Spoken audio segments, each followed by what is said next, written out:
ಅತ್ಯಾಚಾರ ಕೇಸಲ್ಲಿ ಪ್ರಜ್ವಲ್ ರೇವಣ್ಣ ಅಪರಾಧಿ ಎಂದು ಶಿಕ್ಷೆ ಪ್ರಕಟಿಸಲಿರುವ ನ್ಯಾಯಾಲಯ.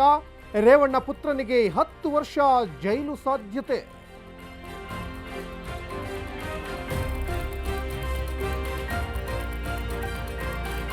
ಧರ್ಮಸ್ಥಳದಲ್ಲಿ ಶವ ಹೂತಿಟ್ಟ ಪ್ರಕರಣ 8ನೇ ಪಾಯಿಂಟ್ನಲ್ಲಿ ಸಿಗದ ಕಳೆಬರ.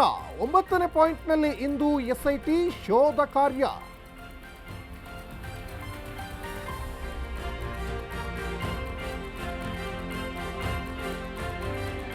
ಸಿಎಂ ಸಿದ್ದರಾಮಯ್ಯ ಡಿಸಿಎಂ ದೆಹಲಿ ಪ್ರವಾಸ. ಪರಮೇಶ್ವರ್ ನೇತೃತ್ವದಲ್ಲಿ ಡಿನ್ನರ್ ಮೀಟಿಂಗ್. ಒಳ ಮೀಸಲಾತಿ ಜಾರಿ ಬಗ್ಗೆ ಚರ್ಚೆ ಸಾಧ್ಯತೆ.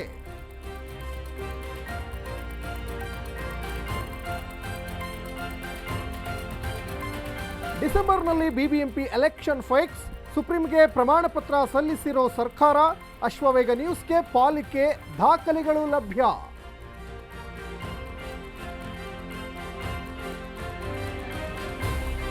ನೌಕರರಿಗೆ ಟಕ್ಕರ್ ಕೊಡಲು ಮುಂದಾದ ಸರ್ಕಾರ. ಖಾಸಗಿ ಬಸ್ ಮಾಲೀಕರ ಅಸೋಸಿಯೇಷನ್ ಜೊತೆ ಮೀಟಿಂಗ್.